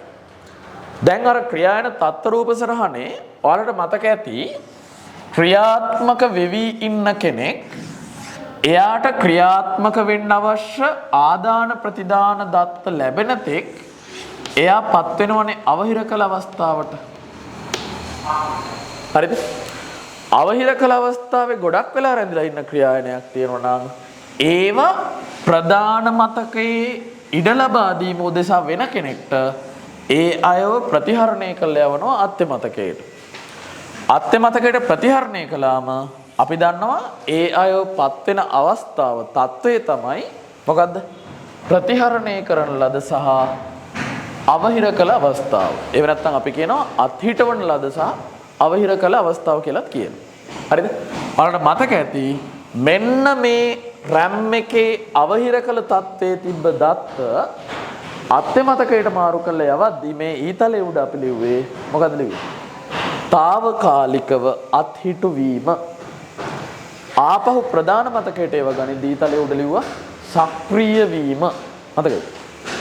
අපි දන්නවා අවහිර කළ තත්ත්වයේ ඉන්න කෙනෙක් తాවකාලිකව අත්හිටවලා අත්‍ය මතකයට යවුවා නම් එයාපත් වෙන අවස්ථාව තමයි මොකද්ද? ප්‍රතිහරණය කළ සහ අවහිර කළ අවස්ථාව. එහෙම නැත්නම් අත්හිටවන ලද සහ අවහිර කළ අවස්ථාව කියලා කිව්වත් කමක් නැහැ. හරිද? එතකොට උත්තරේ ප්‍රතිහරණය කරන ලද සහ අවහිර කළ අවස්ථාව. දෙවෙනි එක. වීඩියෝ සංස්කරණ වැඩසටහන ක්‍රියාත්මක වෙමින් පවතින අතරවාරයේදී එයට එක්වරම දෘಢ තැටි ඇති දත්තයක් ලබා ගැනීමට අවශ්‍ය වේ. එවිට එම වීඩියෝ සංස්කරණ යෙදුම පත්වන ක්‍රියායන අවස්ථාව හා එය එම අවස්ථාවට පත්වීමට හේතුව පැහැදිලි කරන්න. එතකොට වීඩියෝ සංස්කරණ යෙදුම මේක ක්‍රියාත්මක වෙවි තියෙනවා. ක්‍රියාත්මක වෙන්නේ CP එක ඇතුළේනේ. ක්‍රියාත්මක වෙවි තියෙද්දී එයාට hard disk එකෙන් මොකක් හරි ෆයිල් එකක් ගන්න ඕන වෙනවලු. hard disk එකෙන් ඒ ෆයිල් එක ලැබෙන තෙක් මේ ක්‍රියායනේ පත් වෙන අවස්ථාව මොකක්ද? අපි දන්නවා අවශ්‍ය දත්ත ලැබෙන තෙක් එයාපත් වෙන්නේ මොන අවස්ථාවලද? බ්ලොක් කියන අවස්ථාව. අවහිර කළ අවස්ථාව. තුන්වෙනි එක. මද වේලාවකින් සමරූපන යෙදුම ඊට අවශ්‍ය ආදානයක් ලැබෙන තෙක් එය අවහිර කළ තත්ත්වයට පත්වන ලදී. අර සිමියුලේටර් එකත් අවහිර කළ තත්ත්වයට පත් වුණාලු. එම මොහොතේදී මෙහෙයුම් පද්ධතිය ඉහත අත්හිටවන ලද වෙබ් අතිරික්ෂ ක්‍රියායනය වෙත සන්දර්භ සූචනය කරන ලදී. සන්දර්භ සූචනය කරනවා කිව්වේ දැන් අර සිමියුලේටර් එක අවහිර කළ තත්ත්වයට පත් වුණා. ඒත් එක්කම අවහිර කළ අවස්ථාවේ නෙවෙයි ප්‍රතිහරණය හා අවහිර කළ අවස්ථාවේ හිටපු වෙබ් බ්‍රවුසර් එක ආපහු ක්‍රියාත්මක තත්ත්වයට පත් කරනවලු. එහෙමද කියන්නේ? ඒකට මාරු කරනවා. ක්‍රියාත්මක තත්ත්වයට පත් කරනව නෙවෙයි. ඊළඟට ඒකට මාරු කරනවා. මාරු කරනවා තමයි කියන එක තමයි අර කියලා තියෙන්නේ සන්දර්භ සූචනය කරන ලදී. හරි? මෙම අවස්ථාවේ එක් එක් ක්‍රියායනයන් පත්වන ක්‍රියායන අවස්ථාව එම ක්‍රියායනයන්ට අදාළ ක්‍රියායන පාලන ඛණ්ඩයේ සිදුවන වෙනස්කම් සහ මතක ලිපින පරිවර්තන පැහැදිලි කරා. එතකොට දැනට ඔන්න අර සිමියුලේටර් එක නේද? සමරූපන යෙදුම ක්‍රියාත්මක තත්ත්වයේ තිබ්බා. ඒක එයාට අවශ්‍ය දත්ත ලැබෙන තෙක්පත් වුණා අවහිර කළ අවස්ථාවට. එතකොට ඒ අවස්ථාවට පත් වෙනවත් එක්කම ඒ සමරූපන වැඩසටහනට අදාළ PCB එක තියෙනවනේ. දැන් මේකේ ක්‍රියායන තුනක් තියෙද්දි ඒ ක්‍රියායන තුනේ විස්තර තියාගන්න වෙන වෙනම PCB තුනක් තියෙනවා. හරිද? එතකොට මේ සිමියුලේටර් ඇප් එකට අදාළ PCB එකේ වෙනස් වෙන තොරතුරු මොනවද? අපි දන්නවා PCB එකක් ඇතුලේ process state එක. එහෙම නැත්නම් ක්‍රියායන තත්ත්වය මොකක්ද කියලා ලියලා තියෙනවා. හරිද? එතකොට ක්‍රියාත්මක වෙවි තියෙන අතරේදී මෙයාගේ ක්‍රියාත්මක අවස්ථාව විදියට ලියවිලා තිබ්බේ run කියන එකනේ. ධාවනය වන අවස්ථාවේ තමයි මෙයා තියෙන කියලා ලියවිලා තිබ්බේ. හැබැයි අවශ්‍ය දත්ත ලැබෙන තෙක් එයා අවහිර කළ තත්ත්වයටපත් වෙච්ච ගමන් මෙන්න මේ process state එක ක්‍රියාන තත්ත්වය වෙනස් වෙනවා. මොකක් බවටද? අවහිර කළ අවස්ථාව බවට. හරිද? ඕක විතරක් නෙවෙයි වෙනස් වෙන්නේ. එතකොට දැන් ඔය කියන සිමියුලේටර් ඇප් එකක්, සිමියුලේටර් ප්‍රෝග්‍රෑම් එක ක්‍රියාත්මක වෙවි තියෙන අතරේ ඒකට ඕන දත්ත තියාගෙන ඉන්න ඇතිනේ රෙජිස්ටර්ස් වල. හරිද? එතකොට මේ රෙජිස්ටර්ස් වල විස්තර දැන් මේක ක්‍රියාත්මක වෙවි තිබිලා ඊළඟ ක්‍රියාණයට මාරු වෙද්දී හරිද?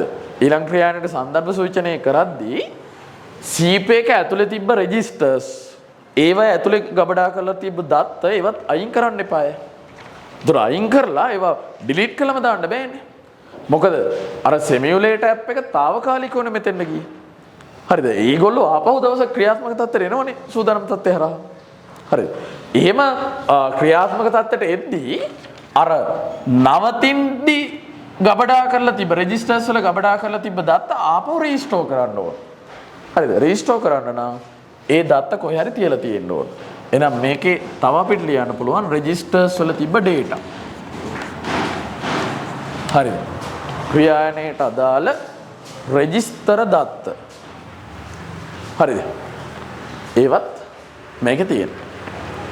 ඊළඟ තව ඒ ක්‍රියාණයට අදාළ මතක තොරතුරු විභජනය කරලා තිබ්බ මතකය පිළිබඳ විස්තර. හරි? ඒවත් තියෙනවා. memory management information. ඊළඟට ඔය වගේම අරයාගේ PCB එක තියෙනවානේ. කාගේද? වෙබ් බ්‍රවුසර් එකේ PCB එක. ඒ වෙබ් බ්‍රවුසර් එකේ PCB එකේ තොරතුරුත් වෙනස් වෙන්න ඕන. කොහොමද වෙනස් වෙන්න ඕන? මුලින්ම ඒ වෙබ් බ්‍රවුසර් එකට අදාළ PCB එකේ process state එක ක්‍රියායන අවස්ථාව තිබුණේ මොකක් කියලාද? swap out and block කියලා. ප්‍රතිහරණය කරන ලද සහ අවහිර කළ අවස්ථාව කියලා. අපි දන්නවා අත්‍ය මතකයේ තියෙන ක්‍රියායන ප්‍රතිහරණය කරපු ක්‍රියායන කෙලින්ම ක්‍රියාත්මක තත්ත්වයට ගන්න බෑ. ඒවා සෝදානම් ඒවා ආපහු අවහිර කළ තත්ත්වයට ඇවිල්ලා අවහිර කළ තත්ත්වයේ ඉඳලා සෝදානම් අවස්ථාවට ඇවිල්ලා ඊට පස්සේ තමයි ඒවා ක්‍රියාත්මක තත්ත්වයට ආපහු ඇතුල් වෙන්නේ. එතකොට වෙබ් බ්‍රවුසර් එක මුලින්ම හිටියේ මෙතන සිමියුලේටර් ඇප් එක මෙතෙන්ට එද්දී වෙබ් බ්‍රවුසර් එක කියන වැඩසටහනට සන්දර්භ සූචනය කරාලු. ඒ කියන්නේ මෙයාව වෙබ් බ්‍රවුසර් කියන එක ක්‍රියාත්මක කරන්න පටන් ගත්තලු. ක්‍රියාත්මක කරන්න පටන් ගනින්දී මෙයා මෙතනින් මෙතෙන් එන්න ඕන, එතනින් මෙතෙන් එන්න ඕන, ඊට පස්සේ තමයි මෙතෙන්ට යන්න ඕන. එතකොට මෙයා මේ විදිහට ඉන්න තැන් මාරු වෙද්දී ඔය ඉන්න තැන් මාරු කරන එකට අපි කියන්නේ ක්‍රියාන සංක්‍රාන්තිය කියලා process transition. එතකොට මෙයා මෙහෙම සංක්‍රාන්තිය සිද්ධ කරද්දී එයා යන තැන දැන් මෙයා ඉන්නේ කොහෙද? දැන් මෙයා ඉන්නේ කොහෙද? ඒ සියලු දේවල් මෙතන ලියන්න ඕන. හරිද? process state එක වෙනස් වෙනවා. ක්‍රියාන තත්ත්වය වෙනස් වෙනවා. ඒ වගේම අර වෙබ් බ්‍රවුසර් එක අවහිර කළ තත්ත්වයටපත් වෙන මොහොතේදී ඒ වෙබ් බ්‍රවුසර් එකට අදාළ රෙජිස්ටර් data තිබුණානේ. රෙජිස්ටර් වල ගබඩා වෙලා තිබ්බ දත්ත තිබ්බනේ. එතකොට ක්‍රියාත්මක වෙවි තිබ්බ වෙබ් බ්‍රවුසර් එක මුලින්ම ක්‍රියාත්මක වෙවි තිබ්බ වෙබ් බ්‍රවුසර් එක අවහිර කළ තත්ත්වයටපත් වෙද්දී වෙබ් බ්‍රවුසර් එකට අදාළ රෙජිස්ටර් data ටික රෙජිස්ටර් වලට අදාළ ඒ රෙජිස්ටර් දත්ත ටික PCB එකේ ගබඩා වෙනවා. එතකොට ආපහු ඒ වෙබ් බ්‍රවුසර් එක ක්‍රියාත්මක තත්ත්වයට එද්දී අර PCB එකේ ගබඩා වෙලා තිබ්බ රෙජිස්ටර් තොරතුරු නැවත මොකක් කරන්න ඕනද? නැවත ඒක මේ ඒ අදාළ රෙජිස්ටර් වලට දාන්න ඕන. එහෙනම් කරන තව වැඩක් තමයි රෙජිස්ටර් වල තිබූ දත්ත නැවත ස්ථාපනය කිරීම, ප්‍රතිස්ථාපනය කිරීම. හරිද? ඊළඟ තව අපෙන් අහනවා මේ එම ක්‍රියාණයට අදාළ ක්‍රියාණ පාලන ඛණ්ඩයේ සිදුවන වෙනස්කම් සහ මතක ලිපින පරිවර්තනයන් පැහැදිලිව ලියන්න. මතක ලිපින පරිවර්තන. දැන් වෙබ් බ්‍රවුසර් එක අත්‍ය මතකයේ තමයි හිටියේ. එයා එනවා ප්‍රධාන මතකයට.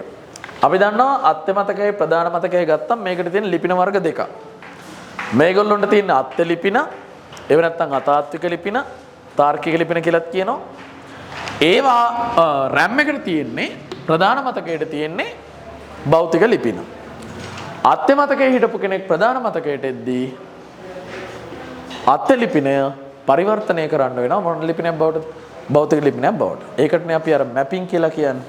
මතකද? අනුරූපකරණය කියන්නේ.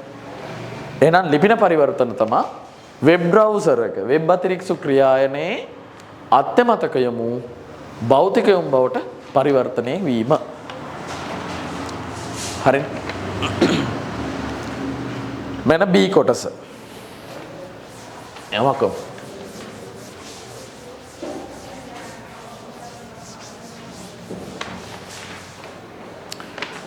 බලන්න B කොටස. ඒක මෙහෙම කියනවා. අත්‍ය මතක යොමුවක් බිටු 20ක් වන බයිට් යොමුගත පරිගණකයක පිටුවක තරම අම්මටසේ. අත්‍ය මතක යොමුවක් බිටු 20ක් වන බයිට් යොමුගත පරිගණකයක පිටුවක තරම කිලෝබයිට් 4ක් වේ. එහෙනම් මේකේ ඔය කියන අත්‍ය මතකය මම මේ පැත්තෙන් අදින්න. ඔය කියන අත්‍ය මතකය බයිට් යොමුගතයි. ඒ කියන්නේ බයිට් එකේ කෑලි වලට තමයි බෙදලා තියෙන්නේ මුලින්ම. හරිද? ඔය වගේ බයිට් එකේ කෑලි වලට තමයි බෙදලා තියෙන්නේ. ඒ කියන්නේ බයිට් යොමුගතයි කියන්නේ. එක බයිට් එකකට එක ඇඩ්‍රස් එක ගන්න තියෙන්නේ. හරිද? මුලින්ම මතකයේ බයිට් එකේ කෑලි වලට කඩලා ඒ හැම කෑල්ලකටම ඇඩ්‍රස් එක ගන්න දෙනවා. ඒක නිසා බයිට් යොමුගතයි කියලා කියන්නේ. ඒ වගේමයි අපි දන්න ඔය මතක කළමනාකරණය පහසු කරගන්න මේ මතකයේ පිටු වලට බෙදනවනේ. මේක කියලා තියෙනවා පිටුවක් කිලෝබයිට් 4යි කියලාත් කියලා තියෙනවා. හරි? තව විස්තර දීලා තියෙනවා අත්‍ය මතක යොමුවක් බිට් 20යි කියලාත් කියලා තියෙනවා. සම්පූර්ණ ඇඩ්‍රස් එක බිට් 20යි කියලාත් කියලා තියෙනවා. මේ වගේ ගාණක් දුන්නාම ඔය තොරතුරු ඔය වගේ රූප සරහනක ලකුණු කරගන්න. එතකොට ලේසි වේවි. හරිද? අපි දන්නවා මේ තියෙන අත්‍ය මතක යොමුවක් නම් මේක ප්‍රධාන කොටස් දෙකයි. මුලින්ම තියෙනවා පිටු අංකය ඊළඟට තියෙනවා ඔෆ්සෙට් එක අනුලම්බය. හරිනේ? එක්තරා අත්‍ය මතක යොමුවක් බිටු 20ක් වන බයිට් යොමුගත පරිගණකයක පිටුවක තරම කිලෝබයිට් 4ක් වේ. එම් පරිගණකයේ එක්තරා අවස්ථාවකදී පිටු වගුවේ කොටසක් පහත දැක්වේ. ඒක අපි පස්සේ බලමු. මෙම් පරිගණකයේ භාවිතයට ගත හැකි උපරිම මතක ප්‍රමාණය ගණනය කරන්න. දැන් එක ඇඩ්‍රස් එකකට බිට් 20ක් තියෙනවා. එක ඇඩ්‍රස් එකකට බිට් 20ක් තියෙනවායි කියන්නේ අපිට බිට් 20කින් එකිනෙකට වෙනස් ඇඩ්‍රස් දෙකේ 20ක් ලියන්න පුළුවන්. හරිද? එහෙනම් ඔන්න මට ලියන්න පුළුවන් නිර්වචනය කළ හැකි. එහෙම නැත්නම් ලිවිය හැකි කියලා ලියන්න. නිර්වචනය කළ හැකි ලිපින ගණන. එහෙම නැත්නම් යොමු ගණන සමානයි 2/20යි. මගේ ළඟ ඇඩ්‍රස් 2/20ක් තියෙනවා. ආංකොය ඇඩ්‍රස් 2/20 මේ වගේ බයිට් එකේ කෑලි 2/20කට දෙන්න පුළුවන්. හරිද? මගේ ළඟ ඇඩ්‍රස් 2/20ක් තියෙනවා. ඒ ඇඩ්‍රස් 2/20 මේ වගේ බයිට් එකේ කෑලි 2/20කට දෙන්න පුළුවන්. සමහර විට මේ මතකයේ තවත් බයිට් එකේ කෑලි තියෙන්න පුළුවන්. ඒ කියන්නේ බයිට් එකේ කෑලි 2/20ට වඩා තියෙන්න පුළුවන්. හැබැයි ඇඩ්‍රස් දෙන්න පුළුවන් කෑලි 2/20කට විතරයි. එතකොට යම් කිසි කෑල්ලකට ඇඩ්‍රස් එකක් දෙන්න බැයි නම් යම් කිසි බයිට් එකකට ඇඩ්‍රස් එකක් නැත්නම් අපිට මේ බයිට් එක පාවිච්චිට ගන්න බෑ. පාවිච්චිට ගන්න පුළුවන් වෙන්නේ ඇඩ්‍රස් තියෙන බයිට් එකේ කෑලි ටික විතරයි. හරිද? එහෙනම් අපි ගාව ඇඩ්‍රස් 2/20ක් තියෙනවා. ඒ ඇඩ්‍රස් 2/20 කෑලි 2/20කට දෙන්න පුළුවන්. කෑලි 2/20ක සයිස් එක එකක් බයිට් එක ගානේ කෑලි 2/20ක් බයිට් 2/20. ඉලක්කම් ලොකු වැඩි වෙලා තේරෙන්නේ නැහැ වගේ නම් මෙහෙම හිතන්න. හරිද? අපි ගාව ඇඩ්‍රස් තියෙනවා 10ක්. හරිද? එක ඇඩ්‍රස් එකක් එක බයිට් එකකට දෙන්න ගියාම අපි ගාව තියෙන ඇඩ්‍රස් 10 බයිට් එකේ කෑලි 10කට දෙන්න වෙනවා. බයිට් එකේ කෑලි 10ක් කියලා කියන්නේ මුළු ධාරිතාවය බයිට් 10යි. ඒ වගේ. අපි ගාව ඇඩ්‍රස් 2/20ක් තියෙනවා. එක ඇඩ්‍රස් එකක් හම්බ වෙන එක බයිට් එකකට. එතකොට ඇඩ්‍රස් දෙන්න පුළුවන් බයිට් එකේ කෑලි අපි ගාව 2/20ක් තියෙනවා. හරිද? එතකොට බයිට් එකේ කෑලි 2/20ක මුළු ධාරිතාවයත් බයිට් 2/20. එහෙනම් භාවිතයට ගත හැකි උපරිම මතකය භාවිතයට ගත හැකි උපරිම මතකය සමානයි එක කෑල්ලක් බයිට් එකයි ඒ වගේ කෑලි 220යි. උත්තරේ එනවා 220යි බයිට් කියලා.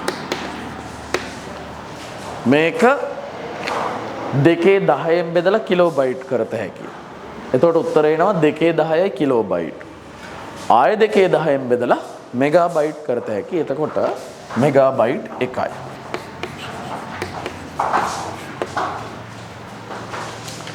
දෙවෙනි කොටස. මෙම මතකය තුල පැවතිය හැකි උපරිම පිටු සංඛ්‍යාව සොයන්න. ඔබගේ ගණනය කිරීම පැහැදිලිව දක්වන්න. මතකය තුල ඇතුළත් කළ හැකි උපරිම පිටු සංඛ්‍යාව. දැන් බලන්නකෝ. සම්පූර්ණ මතකය මෙගාබයිට් 1යි කියලා හොයාගත්තා. හරිද? සම්පූර්ණ මතකය මෙගාබයිට් 1යි කියලා හොයාගත්තා. මෙගාබයිට් 1යි කියලා කියන්නේ කිලෝබයිට් 1024යිනේ. නේද? එතකොට මේ සම්පූර්ණ මතකය අපි ආපහු කෑලි වලට වෙන් කරනවා කිලෝබයිට් 4 කෑලි වලට. ඉතින් අපෙන් අහනවා මේ වගේ මෙගාබයිට් එකක මතකයක් ඇතුලේ කිලෝබයිට් 4 කෑලි කීයක් දාන්න පුළුවන්ද? මොකද කරන්න තියෙන්නේ? මෙගාබයිට් එක එහෙම නැත්නම් කිලෝබයිට් 1024 එක පිටුවක සයිස් එකෙන් බෙදන්න. මම මකනවා. එහෙනම් පිටු ගණන සමානයි මුළු මතකය බෙදනවා එක පිටුවක සයිස් එකකින්. මෙගාබයිට් කිලෝබයිට් බෙදන්න බෑනේ නේද? මෙගාබයිට් 1යි කියලා කියන්නේ කිලෝබයිට් 1024යි. ඒක බෙදන්න ඕනේ එක පිටුවක සයිස් එක. කිලෝබයිට් කපලා යනවා. 4 වරක් 1යි 4 වරක් කීයද? 256යි නේද? එහෙනම් පිටු ගණන 256යි. ඔන්න දැන් හොයාගෙන තියෙනවා මුළු මතකය මේ බෝඩ් එක මකන්න වෙන නිසා මම ලියන්නේ. මෙගාබයිට් 1යි පිටු ගණන 256යි. හරිනේ?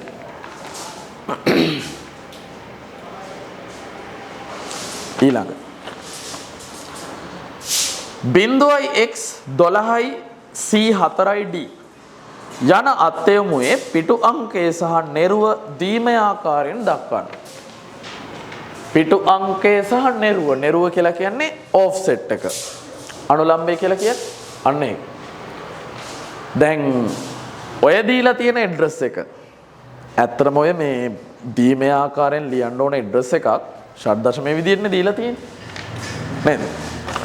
ඒතර බලන්න මේකේ දීලා තියෙන ඇඩ්‍රස් එක 0x 12යි c4යි d.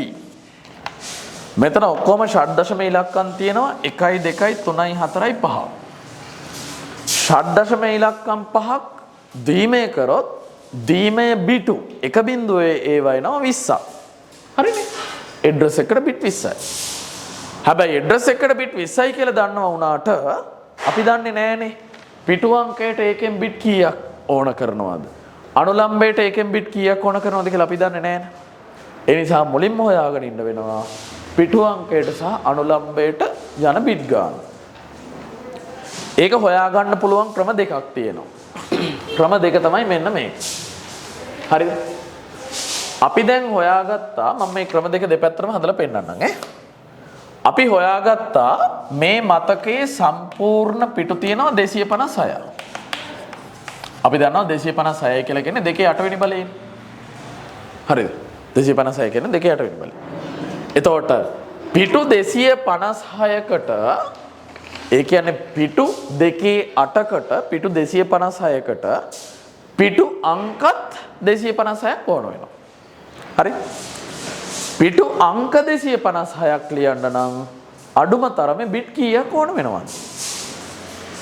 පිටු තියෙනවා 256ක්. ඒ කිව්වේ පිටු තියෙනවා 2 8ක්. පිටු 2 8කට පිටු අංකත් 2 8ක් ඕන වෙනවා. පිටු අංක 2 8ක් ලියන්න අඩුම තරමේ බිට් 8ක් ඕන වෙනවා. එහෙනම් ඔන්න හොයාගත්තා පිටු අංකයට බිටු 8යි කියලා. හරිද? පිටු අංකයට බිට් 8යි. එතකොට පිටු අංකයේ බිට් 8යි නම් offset එක අනුලම්බය 20න් 8 අඩු කරලා ගන්න පුළුවන් අනුලම්බයේ බිට් 12යි. හරිද? ඔන්න පිටු අංකයටයි අනුලම්බයටයි ඕන කරන බිට් ගාන හොයාගන්න තියෙන එක ක්‍රමයක්. මේක හොයාගන්න තියෙන දෙවෙනි ක්‍රමය තමයි පිටුවක තරම දීලා තියෙනවා කිලෝබයිට් 4යි කියලා.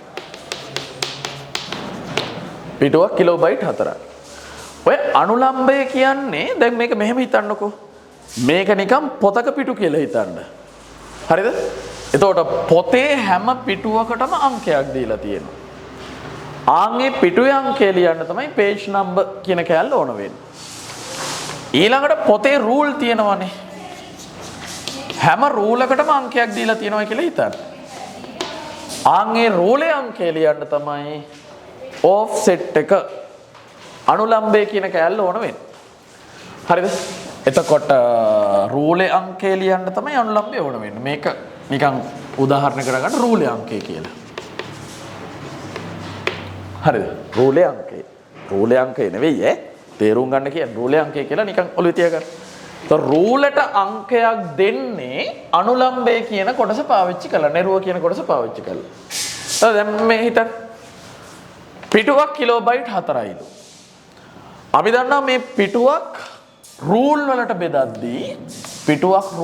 බෙදද්දී එක රූලක සයිස් එක බයිට් 1යිනේ. මට පුළුවන් මේ එක පිටුවක් ඇතුලේ තියෙන රූල් ගාන හොයාගන්න. දැන් මෙහෙම හිතන්න. එක පිටුවක් ඇතුලේ රූල් කීයක් තියෙනවද කියලා දන්නවා නම් අපි හිතමුකෝ එක පිටුවක රූල් 100ක් තියෙනවා කියලා. රූල් 100ට රූල් අංක 100ක් ඕන. රූල් අංක 100ක් ලියන්න නම් බිට් කීයක් ඕනද? ආන්ගේ බිට් ගාන තමයි අනුලම්බයට ඕන කරන බිට් ගාන. දැන් බලන්න මේ. පිටුවක් කිලෝබයිට් 4යි, රූලක් බයිට් 1යි. පිටුවක රූල් කීයක් තියෙනවද කියලා හොයාගන්න අපිට පුළුවන් පිටුවක සයිස් එක රූල් එක සයිස් එකෙන් බෙදන්න. නේද? පිටුවක සයිස් එක රූල් එක සයිස් එකෙන් බෙදුවම අපිට එන රූල් ගාන. හැබැයි කිලෝබයිට් බයිට් වලින් බෙදන්න බෑ. කිලෝබයිට් 4ක් කියලා කියන 4 වරක් 1024ක් බයිට්. ඒක බෙදන්න ඕන එක රූලක සයිස් එක බයිට් එකක. බයිට් කපලා ගියා 4 වරක් 1024. අපි මේක දෙකේ බලයකට හදාගමු. 4යි කියන්නේ දෙකේ දෙවෙනි බලය. 1024යි කියලා කියන්නේ දෙකේ 10 වෙනි බලය. දෙකේ දෙවෙනි බලය දෙකේ 10න් ගුණ කරොත් දෙකේ 12. එහෙනම් මේ එක පිටුවක් ඇතුලේ මේ වගේ රූල් නැහැ. එක පිටුවක් ඇතුලේ මේ වගේ බයිට් එකේ කෑලි දෙකේ 12ක් තියෙනවා. බයිට් එකේ කෑලි දෙකේ 12කට ඇඩ්‍රස් උත් දෙකේ 12ක් ඕන වෙනවා. ඇඩ්‍රස් දෙකේ 12ක් ලියන්න නම් අඩුම තරම බිට් 12ක් ඕන වෙනවා. අඩුම තරම බිට් 12ක් ඕන වෙනවා. එතකොට ඒ බිට් 12 අරගන්නේ රූලේ අංකය ලියන්නනේ. රූලේ අංකයනේ offset එක කියලා කිව්වේ. එහෙනම් එතනනොත් අපිට ලැබෙනවා offset එක බිට් 12යි කියලා. හරි. offset එක බිට් 12යි නම් page number එක අපිට හොයා ගන්න පුළුවන් මුළු බිට් ගානේ offset එක අඩු කරලා. ඒත් එනවා page number එකට බිට් 8යි කියලා. ඔය ක්‍රම දෙකෙන්ම හොයා ගන්න පුළුවන්. දැන් ඔබේ ගණනය කිරීම දක්වන්න කිව්වම හදලා පෙන්නන්න ඕන ඔය පියවරත් එක්ක.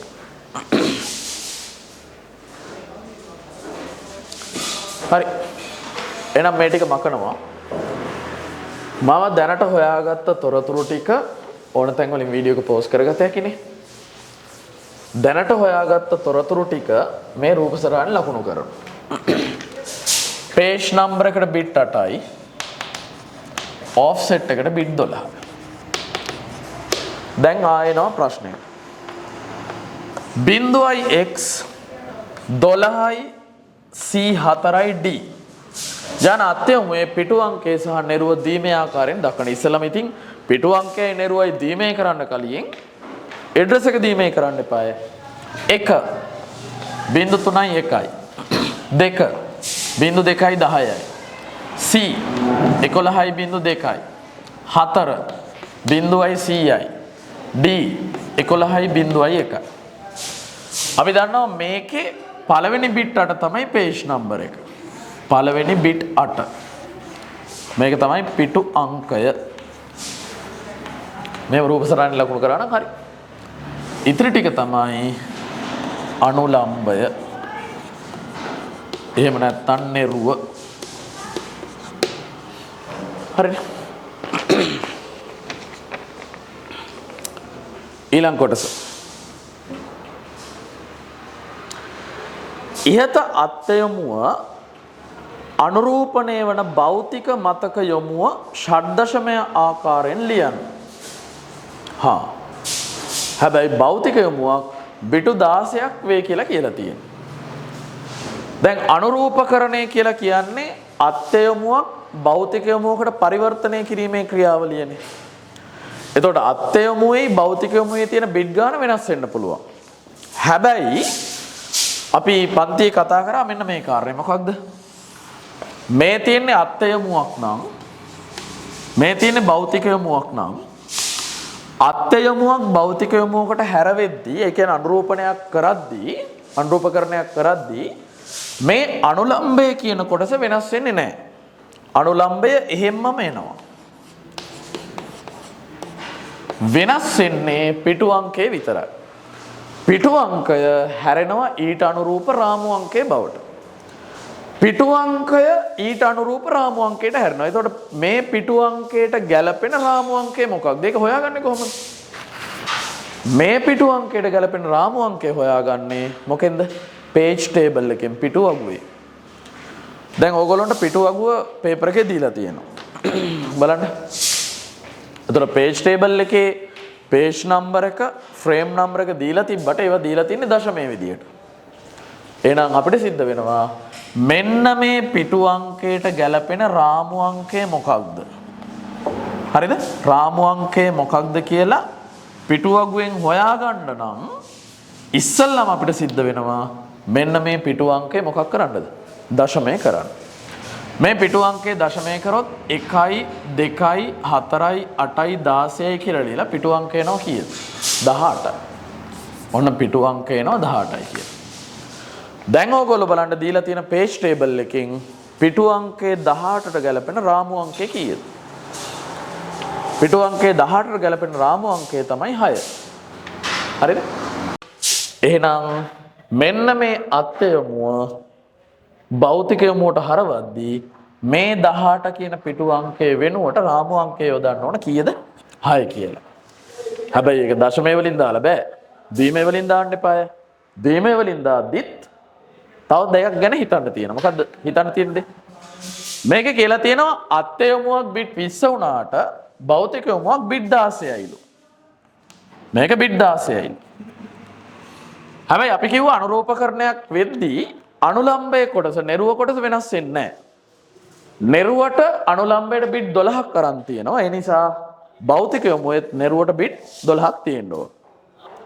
මේ කොටස බිට් 12යි නම් අපිට පැහැදිලි ෆ්‍රේම් නම්බර් එක රාමු අංකයට අපිට එන්නේ කොච්චරද? බිට් 4ක් එන්නේ. රාමු අංකයට බිට් 4යි නේ. හරිද? එතකොට රාමු අංකයට බිට් 4යි. 6 කියන එක දීමේ කළොත් 110යි. හැබැයි රාමු අංකය ලියන්න ඕන බිට් 4කින් නිසා මේක ලියන්න ඕන 0.110 කියලා. හරි. ඔන්න එහෙනම් දීලා තියෙන තොරතුරු වලට අනුරූපව අදාළව අපිට දීලා තියෙන අත්යමුව අපි පරිවර්තනය කරා මොන යමුව බවටද? භෞතික යමුව බවට. හැබැයි අපිට ගාන කියලා තියෙන මේ භෞතික යමුව ෂඩ්දශමය කරලා ලියන්න ඕන. මේ ටික මකනවා දැන්. අපිට ලැබිලා තියෙන භෞතික යමුව තමයි මේක. 0.110යි 1.2යි 0.2යි 0.100යි 1.2යි 0.1. ෂඩ්දශමය කරොත් මෙතනින් 6ක් එනවා, මෙතනින් 100 එනවා. 4 සෙට් වලට කැඩලා තියෙන්නේ කොහොමද? මෙතනින් 4ක් එනවා, මෙතනින් D එනවා. එහෙනම් භෞතික යමුව තමයි 0.x 6යි C 4යි D. බලන්න මේකේ ෂඩ්දශමය ඉලක්කම් 1යි 2යි 3යි 4යි තියෙන්නේ. හේතුව භෞතික යමුවකට බිට් 16 නේ තියෙන්නේ. හරිද? ඔන්න ඒකත් හරි. අවසාන කොටස. ඉහත පිටුවගුවේ වෙනත් තොරතුරු සඳහා බිට් 4ක් අවශ්‍ය වේ නම් පිටුවගුවේ විශාලත්වය ගණනය කරන්න. හරි. හරි. පිටුවගුවේ විශාලත්වය සොයන්න. පිටුවගුවේ විශාලත්වය හොයන සූත්‍රයක් තියෙනවා. දැන් මේ වෙද්දී මේ අපි හොයාගෙන තියෙනවා පිටු ගණන මුළු මතකය මෙගාබයිට් 1යි ඊළඟට හොයාගත්ත පිටු ගණන 256යි. ඕක හොයාගත්තා නේද? අමතක වෙයි කියලා හිතින් ලියාගත්තේ. හරි. පිටුවගුවේ සයිස් එක හොයන සූත්‍රයක් තියෙනවා. හරිද? page table size එක හොයන සූත්‍රය තමයි පිටු ගාන ගුණ කරන්න ඕනේ. හරිද? අපි ඒකට කියනවා number of entries කියලා. number of entries ගුණ කරන්න ඕන entry size එකකින්. size එකකින් නෙවෙයි size එකකින්. හරිද? number of entries ගුණ කිරීම entry size. number of entries ඇතුළත් කිරීම ගණන ගුණ කරන්න ඕන ඇතුළත් කිරීමක size එකේ. හැම වෙලේම මතක තියාගන්න මේ number of entries කියන එක ඇතුළත් කිරීම ගණන සමාන වෙනවා පිටු ගණනට. හරිද? ඇතුළත් කිරීම ගණන සමාන වෙනවා පිටු ගණනට. හරි? නවත්තන්න බෑ මේ. ඊළඟ entry size එක හොයන්නේ frame number එකට තියෙන bit ගානට එකතු කරන්න ඕනේ අමතරව පාවිච්චි කරන bit ගාන. frame number එකට තියෙන bit ගානට එකතු කරන්න ඕන අමතරව පාවිච්චි කරන bit ගාන. දැන් ওই ගානේ අපි අර භෞතික ලිපිනේ හෙව්වනේ. භෞතික ලිපිනේ හොයද්දී අපිට ආව frame number එකට bit 4ක් ගන්නවයි කියලා. ගානේ අවසානයේ කියනවා ඉහත පිටුවගුවේ වෙනත් තොරතුරු සඳහා bit 4ක් පාවිච්චි වෙනවලු. එහෙනම් other bits ගාන 4යි. හරිද? එතකොට frame number එකට bit 4යි වෙනත් බිටු ගාන 4යි. එහෙම වුණාම entry size එක bit 8යි. හරිද? entry size එක bit 8යි. number of entries ඇතුළත් කිරීම ගණන ඒක සමානයි කියවනේ පිටු ගානට. කලින් හොයාගත්ත පිටු ගණන 256යි. එහෙනම් page table එකේ size එක පිටු ගණන 256 ගුණ කරන්න ඕනේ entry size එක bit 8යි. මේ තියෙන දෙකේ 8 වෙනි බලය, මේ තියෙන දෙකේ 3 වෙනි බලය. එතකොට අපිට එනවා දෙකේ 11යි මොනවද? bits. මේක byte කරත හැකි 8ෙන් බෙදලා 8ෙන් කියන්නේ දෙකේ 11න්. මේ දෙකේ 3ෙන්. දෙකේ 3ෙන් බෙදුවාම උත්තරේ එනවා දෙකේ 9යි byte. ඒ කියන්නේ byte 512යි. ඒක තමයි table එකේ size එක. ඔය page table එකේ මෙහෙමයි වෙන්නේ. දැන් page table එකට අපි ඇතුළත් කරන්නේ මේ ප්‍රතිහරණය කරන්නේවනේ අත්‍ය මතකයට මාරු කරන්නේවනේ. එතකොට අත්‍ය මතකයට ක්‍රියායනයක් මාරු කරත් නැතත් මතක තියාගන්න මේ page table එකේ හැම පිටු අංකයක්ම මේ එක පැත්තක දැන් page table එකේ ප්‍රධාන තීරු දෙකක් තියෙනවානේ. එකක් තමයි page number එක, අනිත් එක තමයි ඊට ගැලපෙන frame number එක. එතකොට අත්‍ය මතකයේ පිටු 100ක් තියෙනවා නම් ඒ පිටු 100ේම data නැති වෙන්න පුළුවන් සමහරට. ඒ කියන්නේ ඒ පිටු 100ටම මොන හරි රාමුවක් ගෙනල්ලා දාලා නැති වෙන්න පුළුවන්. හැබැයි රාමු අංකේ හිස් වුණත් මතක තියාගන්න page table එකේ අනිවාර්යයෙන්ම හැම හැම පිටු අංකයක්ම මේක ලියලා තියෙනවා 100ට නකම්. හරිද? ඒ නිසායි අපි කියන්නේ number of entries ඇතුළත් කිරීම ගාන පිටු අංකයට සමානයි කියලා. පිටු අංකයට නෙවෙයි පිටු ගණනට සමානයි කියලා. මේ පිටු ගාන 100ක් තියෙනවනම් මේ වගුවේ පේලි 100ක් තියෙනවා. හරිද? එතකොට ඇත්තටම මේ කරලා තියෙන්නේ එක පේලියක size එක ගුණ කරලා තියෙනවා වගුවේ පේලි ගාන. හරිද? එමය කරලා තියෙන්නේ.